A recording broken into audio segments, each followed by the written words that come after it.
Hey there, creative writing. This week you are going to be creating a short story from an existing prompt and existing vocabulary that Miss Moore and I have selected for you to kind of stretch your brains and get you using vocabulary in a new and unique way. So at this point, you should already be in the Google Classroom because you found this video.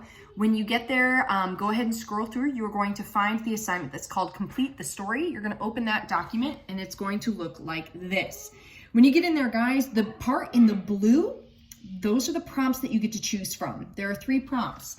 One of them is you get to write on is a family mystery uncovered, chasing the enemy, or a lunch date gone wrong. For each one of those prompts, you get to decide kind of where the narrative arc goes. And then you're going to use the included vocabulary to build that story. Now you get to kind of include that vocabulary as you wish, but you definitely do want it to make some sort of sense, okay? But it's going to exercise the way you choose words and how you utilize them. So definitely make sure to include those vocabulary words that we have included. The instructions are simple, guys. You've got to make sure that you title your story. There's a section for you to put that in there, and then you're going to type your story down at the bottom. It says type your story here, and you'll include at least a paragraph. Now the idea is, guys, in that one paragraph, you've got to make sure that you're including some sort of narrative arc. Think about having an exposition, so you've developed characters and setting, that you provide some sort of conflict that gets your story rolling up that rising action to the point where it hits your climax and then comes down for your falling action and then into your resolution.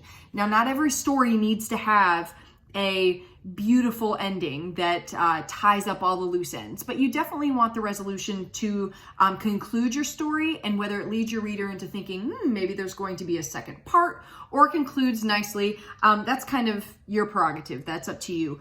But ultimately, you want to make sure there's a conflict that your characters are trying to resolve that follows one of those 3 prompts. Your grade, guys, is going to be determined by whether or not your story is original. Is it your own work? Make sure you're not copying anything from the internet. You're not taking character ideas from a story that you've already seen.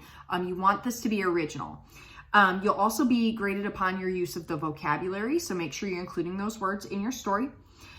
It's also going to be graded upon whether or not you have a narrative arc, that exposition, the conflict, the climax, and all that material I just went over.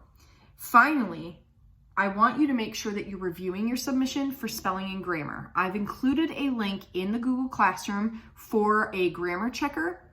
So if you're worried that your own review isn't really doing the job, submit it in that grammar checker, guys, and it'll kind of do the hard work for you. And when you're done, make sure you hit turn in.